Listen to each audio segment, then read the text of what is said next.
Hello, welcome back to Nioh. For once in this mission, we're not underground. We're actually in probably one of my favorite areas in the game. Nioh Underground! What is that even from? Sonic Underground. Oh my god, I forgot that's a video game that exists. Ah.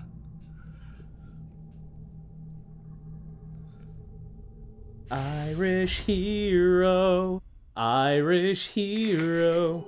By the way, here's our new protagonist. It's the scumbag.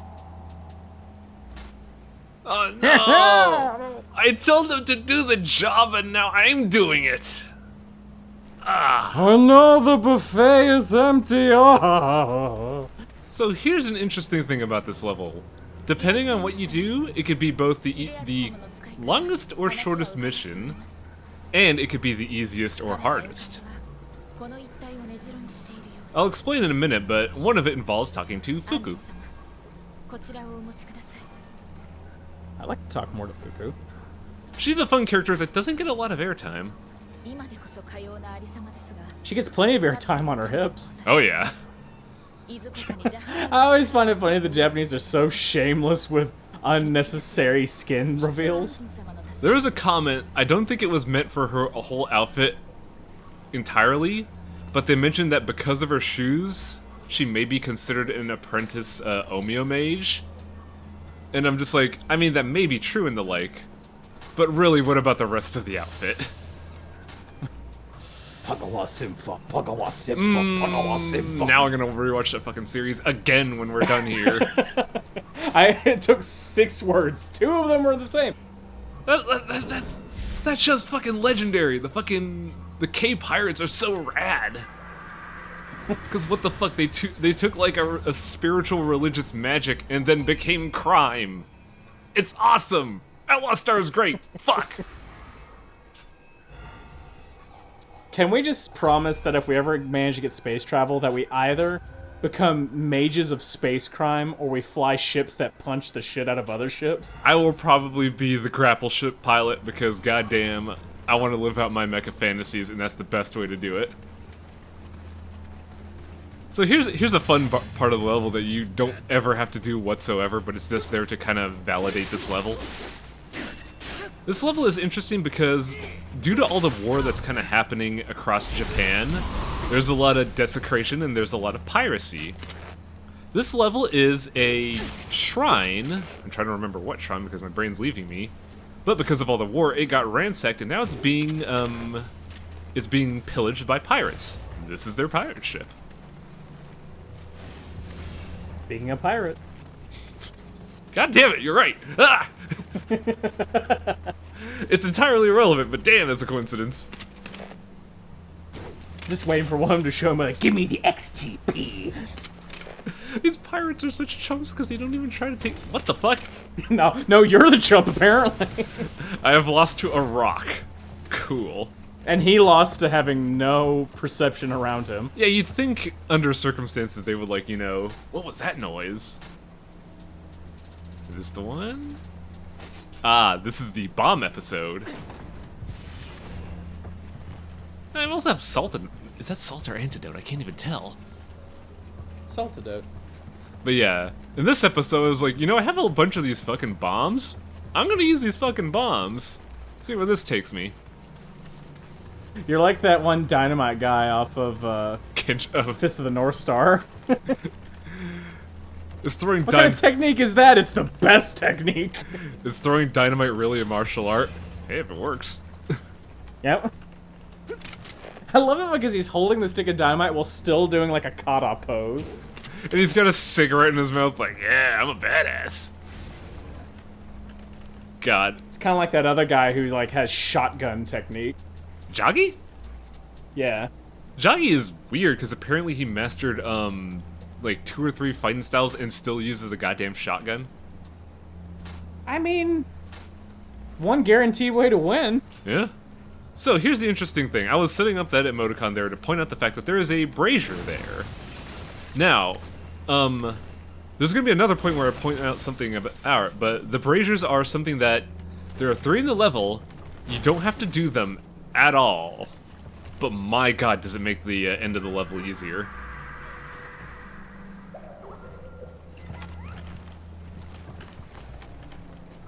Gotta get this stuff, though, because I killed the dude from, like, 500 meters away. I gotta get my stuff. You gotta pick up your cool juice. Mm-hmm. Are you kidding? Oh, how dare you! That's kind of this. That's kind of neat, showing the disparity of the boat, because it either does a boatload of damage or friggin' nothing. Whoops! How did he not notice? Hey guys, what's going on? Yeah, if you just run in there, he runs out and slashes at you, and you feel like an idiot as a result. But hey, I'll just shoot him in the dumb head.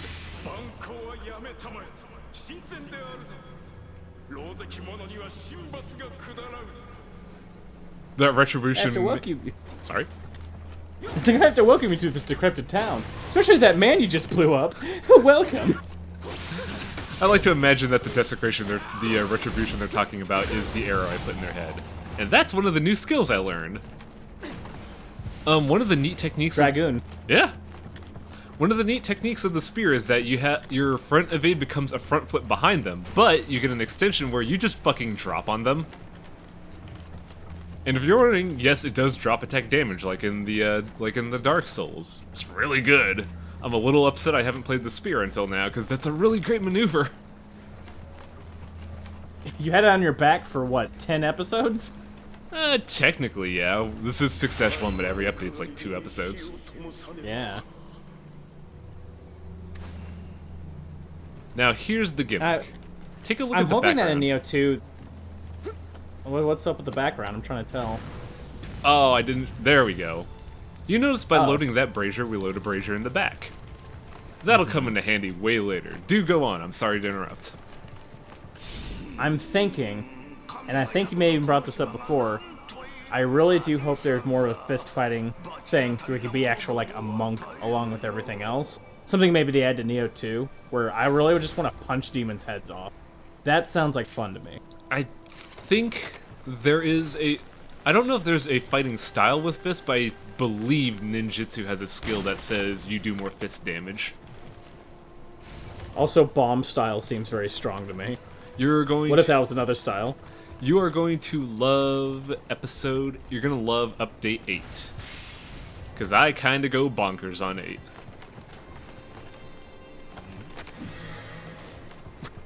He decided to make a sci-fi sound effect for some reason? That's the audio stinger of, like, you've been spotted. Run! But I don't care. I'll just fucking drop on them.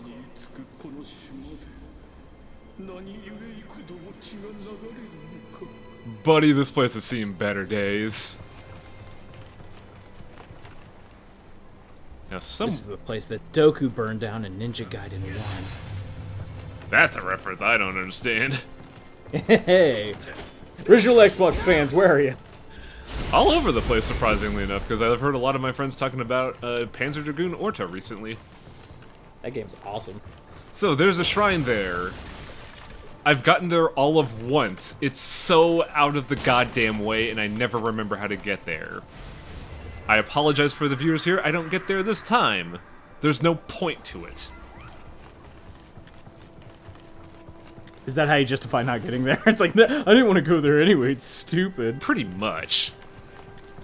Like, I've always wondered how to get there, and when I finally figure out how to do so, I'm like, this is dumb. Oh, hello there. Gene Starwind, oh god!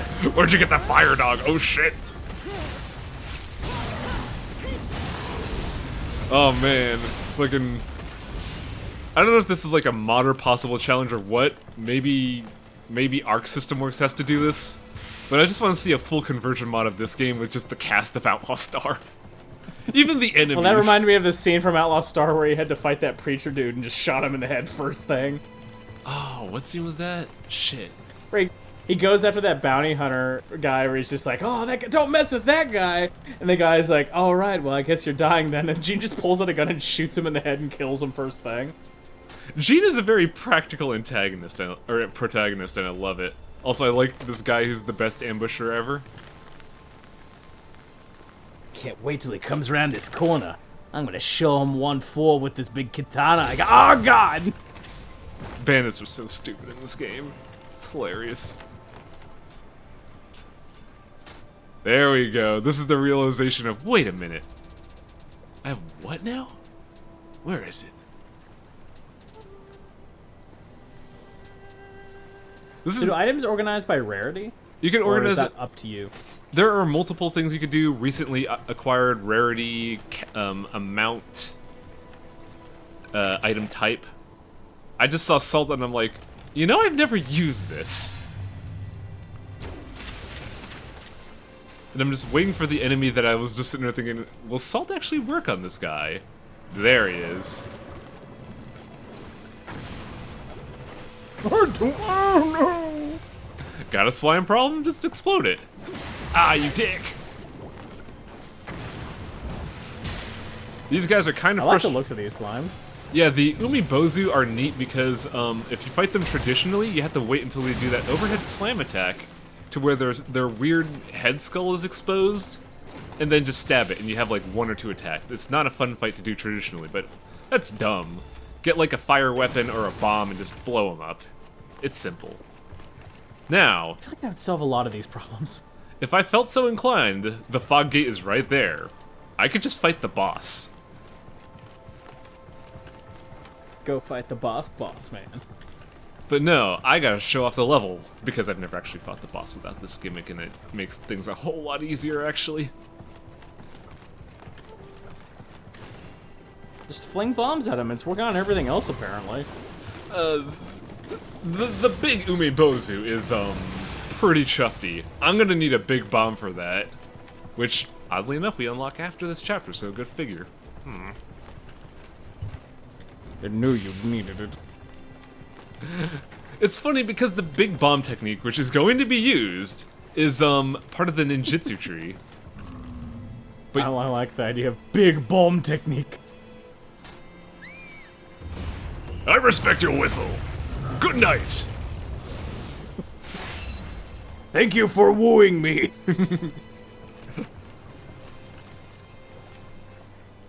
Those things are so fun. Like, I appreciate the amount of the effort they put into making emoticons useful in this game. Oh, I didn't kill him. What the hell? Get back here. But yeah, it's just it's really fun to play with the emoticons in this game, and there's a bunch. Like, I mentioned that episode 8 is gonna be the big bomb technique. Episode 7 is where we're gonna realize they put a lot of fucking emoticons in this game. Big bomb technique sounds like the ultimate move of the bomb ninja style. Yeah. Like, ninja style is actually quite viable, I just don't really like it because status effects aren't my jam. That's my next D&D character. I'm gonna have someone who just fights with bomb style. Hey man, Alchemist Fire is a thing. That's all he does. He's basically. I want to make that guy doing the kata stance holding a dynamite stick. That's the guy I'm making. It's a shame there's no like class that exists for just throwing weapons, because then you could just make use of all the being able to throw all the vials of acid, all the holy water, all the alchemist fire, and then get rewarded for You've it. challenged me, sir. I'm gonna find a way. I mean, hey man, the campaign I'm running is reaching another chapter. You do have an opportunity. The man of bomb style. So, if we're going by checkpoints, we're effectively 2/3 through the level because we got the second brazier. But naturally, there's also goodies to get. Ah, you bitch! Ah, bitch tits! I was waiting here for 500 years. I finally did it. Worth it. Yeah, that dude won. Like, I can't. It's like getting hit with a snake in Resident Evil 4.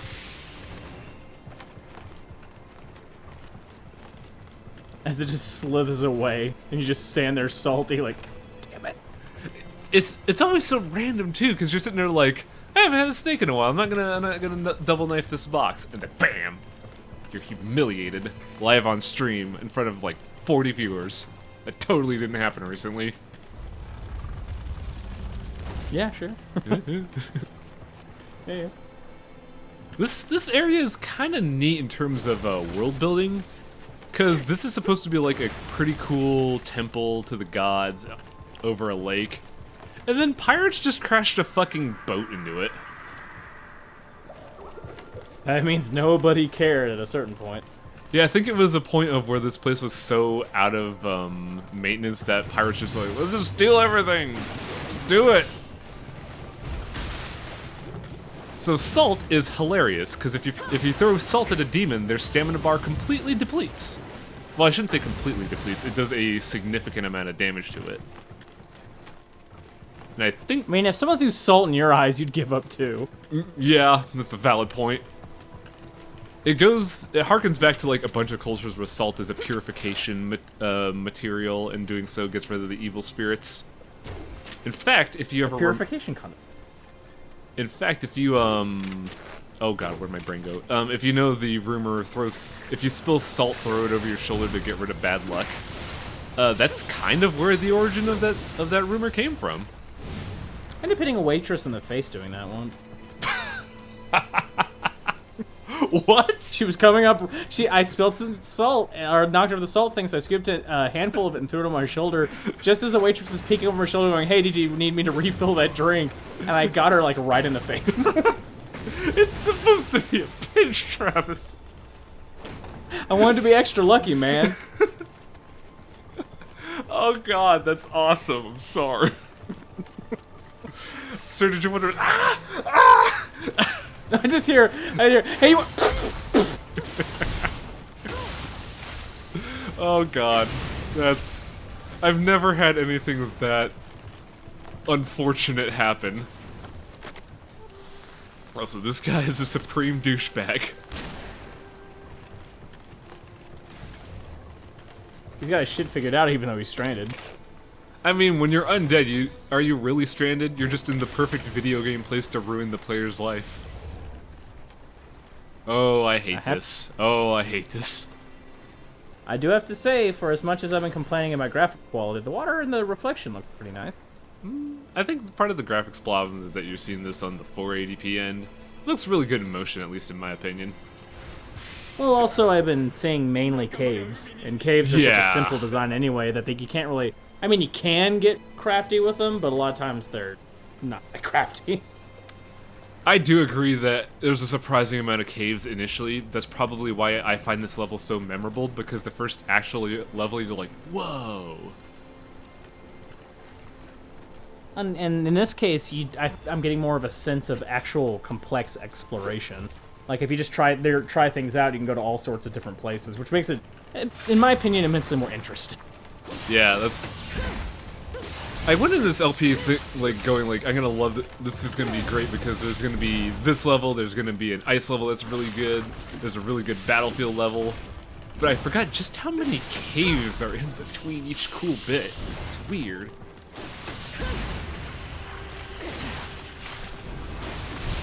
Cave levels, comparatively, I would guess, because cave levels are easy to produce, I would imagine. Yeah.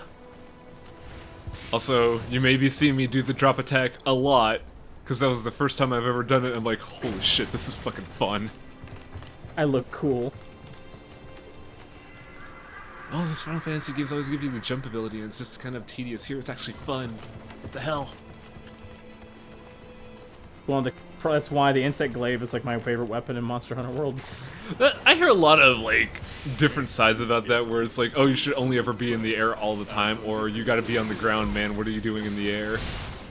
I'm in the air all the time. I'm the worst. Because that's the primary benefit to that ability. Like, everyone else is on the ground, but with airborne support, you can do all sorts of stuff. Yeah, you could avoid me. I'm the worst person. I use switch axe and interrupt everybody.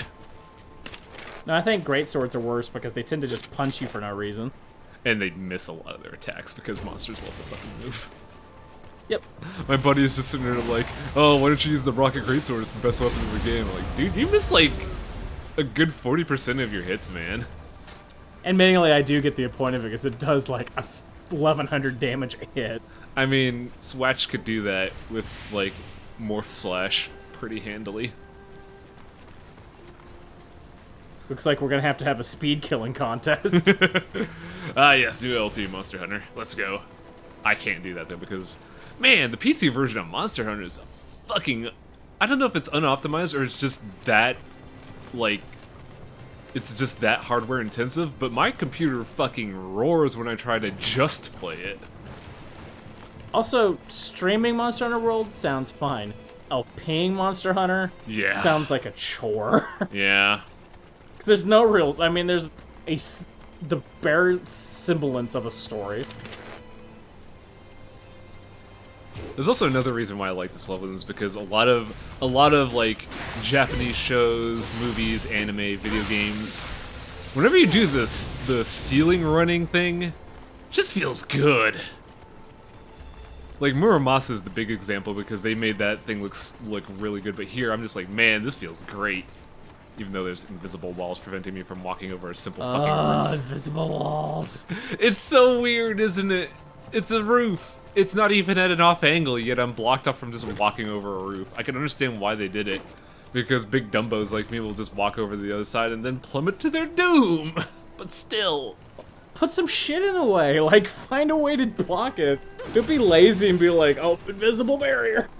Oh man, are you ready for a tragedy? Because this simple goon hiding in the mist chumped me so many times. Ow. Look like you knew that was going to happen, but you still died. I don't know why this particular dude in this particular arena, I always lock up and fuck up. I think it's because there's a lot of death pits here, and I just try to be too careful. And it just sucks. Like, there's a shrine right behind me, and I can't touch it because this guy's menacing. He's JoJoing you? Oh yeah. Look at this guy. I have to actually, you know, fight him carefully. And the thing I don't realize, so long as he's standing in that weird, desecrated area, I can't weak point smash him, and he gets a stamina regen. Can't you use your special dog weapon? It's on recharge. Apparently I can weak point smash him, I guess I just wasn't nailing the head right. If you killed him and fell off the cliff, I would have laughed my ass off. Oh, wouldn't that have been great? I would have absolutely left that in too. Because, like, sure, it's fun watching someone play this competently and regularly, but it's also fun just to see the fuck-ups. Listen, for all the people who tell me sometimes that when I play games I don't play them right, I enjoy fucking up.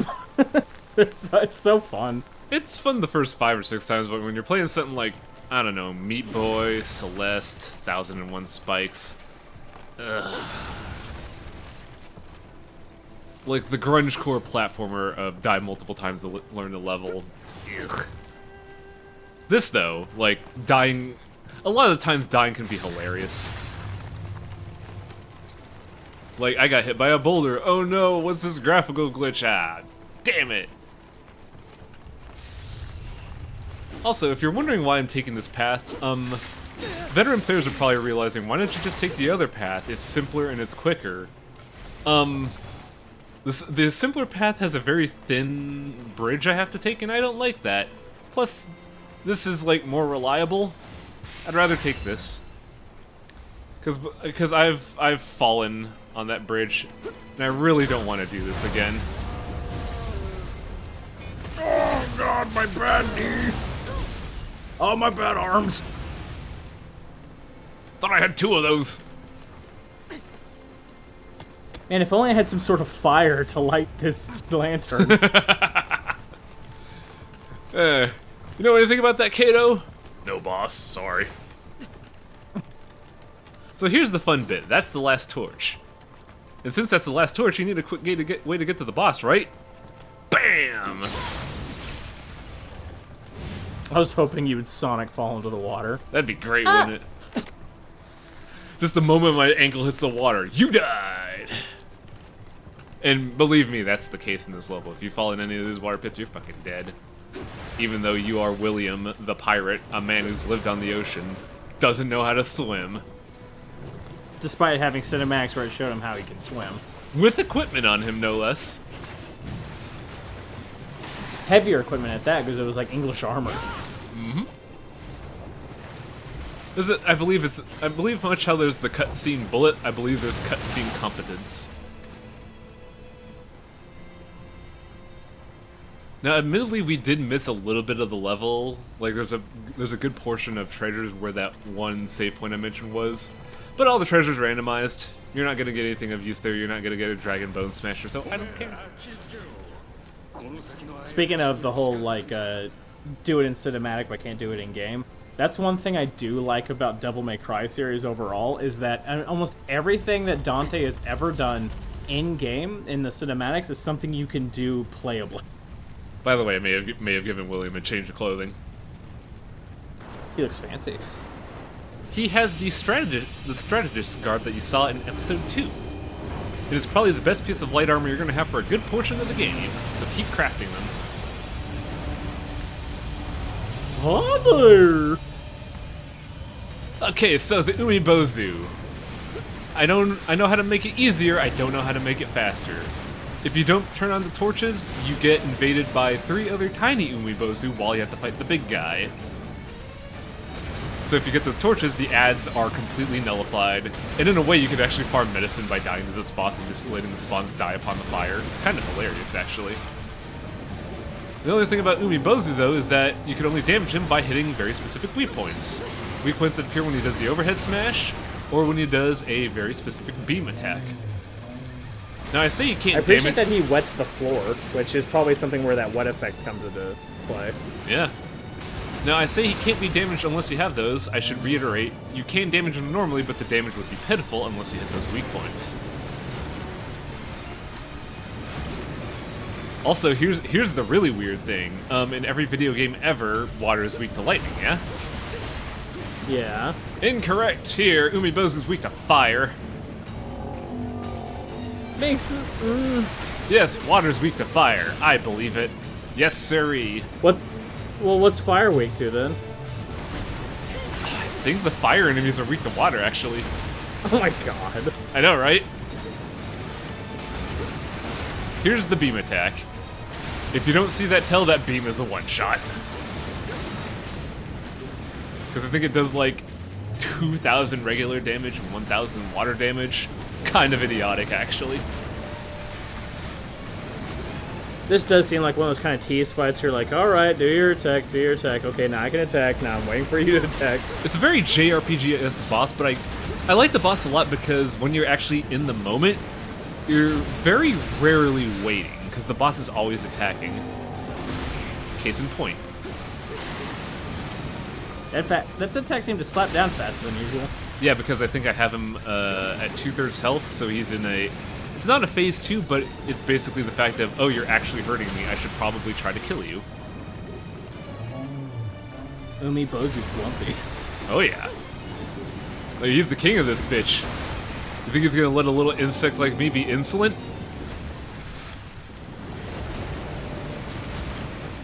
Now here's the other interesting thing you can do, and this is kind of a neat risk-reward thing. During the phase 2, more of the tiny Umi-Bozu spawn, and the fire will clear them out. However, you could use the fire as a weapon buff. So if you want to accelerate a portion, you could just use the fire.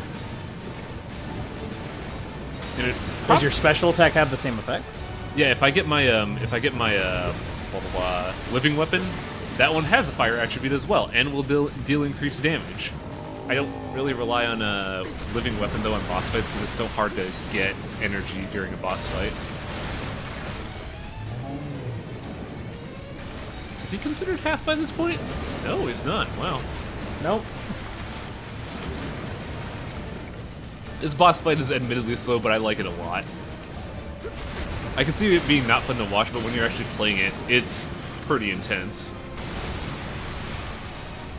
Admittingly, maybe it's just because my lack of Japanese mythology, but I didn't know that slime monsters were even really a thing in Japanese mythology. The Japanese mythology has a lot of really fucking weird specters. The Umi-Bozu is a pretty familiar one if you're into all the Japanese lore, but it's not really detailed upon because they're kind of a joke, kind of like the umbrella spirit, if you've ever seen that. I knew you were gonna say that. So nothing says goof like umbrella with one eye. Mm-hmm. It's funny because That's in this game too, and it's also in Muramasa the Demon's Blade, but they're both pretty fuckers. Second phase is a lot easier to do because because you can just attack him and he's got a lot of points where he could be attacked more often. But it's a trade-off of if you go in for the attack, he has wake-up attacks, and one of them being a command grab that just kills you outright with overwhelming damage. I don't know how I feel about, this guy's making me mad. That's it, I'm gonna jump on the deck where I clearly have a disadvantage. I think it's to the point where we've worn him down to where he can't maintain his huge form.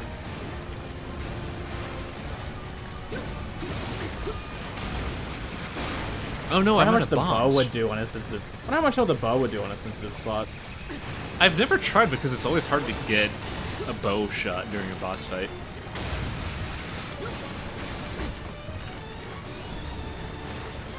It's a shame I don't have any more bombs because I kind of wanted to kill this dude with a bomb.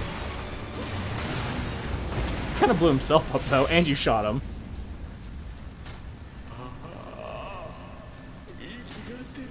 A round of applause for the poor soul. You did good dying in a horrible, painful way. God, man, drowning must be a terrible way to die. Because under the worst circumstances, you'll be conscious during it. Yay, loot! Oh yeah, and I gotta show off the weapon animation here. Oh, and it burns out the fire. Yeah, that's why it's a trade-off. Like you could get a weapon energy and speed up a portion of the fight at the cost of allowing the ads to come in. I hope after you burn the last one out, a bunch of like slimes. What's up, Dick? You're real stupid, you know that? You killed our dad. Now you're gonna pay. So it doesn't look like it, but welcome to the big evil bad guy meeting. What an idiot. This is such a weird. fighting that slime? This is such a weird game in that there's only one obvious bad guy. It's Kelly.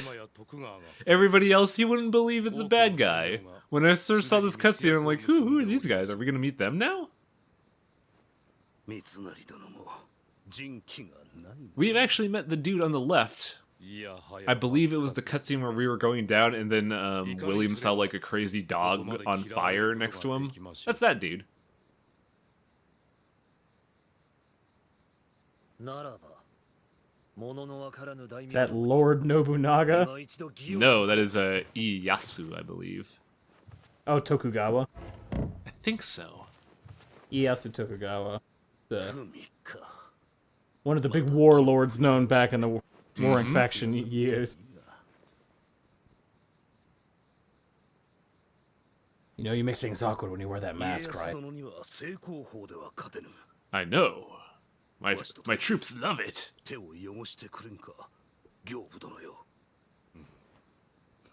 So he will help you to the best of my ability, sir. So this dude does look ridiculous with his outfit, but I gotta admit, I kind of like his design a lot.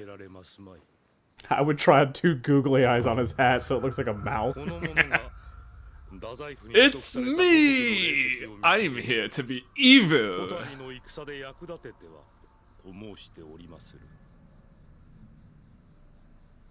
It is evil.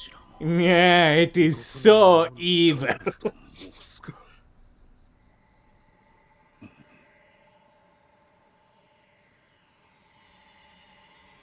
It just has to show this thing is like, yeah. I got my balls out here.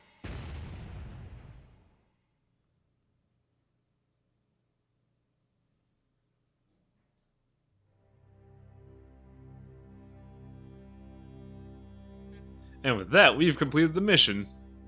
And we get to go to a new area. With this dork again. Hideaki is silly. I feel like Look at his hat. This game is all about silly hats. Once we get to the second half of the game, we are gonna get silly hats. Welcome to the club of silly hats. Here's your standard issue silly hat. We hope you will get the better one. But yeah, next episode, if I'm remembering right, I get to explain why I get to play as all these idiots that shouldn't be part of the plot and should actually be William. But hey, it's gonna be a long chapter. I'm gonna warn you ahead of time. I remember doing the editing, and oh boy, it's something. But it's go ahead. I was just breathing. Oh, it's a big level, but I like the level a lot because of the design, and it unlocks one of the coolest unlocks of the game, in my opinion. So, if all works well, we should get an update within less than a month. By then, we'll have tracked down the galactic ley line. Oh yeah, we don't even have to LP anymore. See you folks next time. That's the wish you have, is you wish the Nioh LP would be complete using the galactic ley line. I would say... yeah. Just, like, be able to get it done and not have to do all the editing and audio balancing and clipping and recording process. Just streamline the whole process for me, Galactic Ley Line. And they'll just sit there like, wow, that's a really petty wish. Okay. I like the idea that you use the galactic ley line to be like, you could wish for anything. I'd like La Mulana 3. I would. I absolutely would. That would probably be more along the lines of make Nagora successful. I want them to do more stuff. Make video games more successful. You just hear this god voice. Really? I'm like, yeah. Just sit there with a dumb smile on my face. Hey, it's better than I want to be the ruler of all the galaxy. Instead, I wish this computer could run Monster Hunter World while I stream it. Hell yeah, man. Like, you have any idea how much a computer would cost for running Monster Hunter World and stream it at a good frame rate? Fucking, like, thousands. What were we talking about? I like how you're justifying these wishes. Like, yeah, man, that's totally what I'd use this super wish for. I am not a person who should be given a wish. But yes. No. Good night, everybody. Yeah, everybody.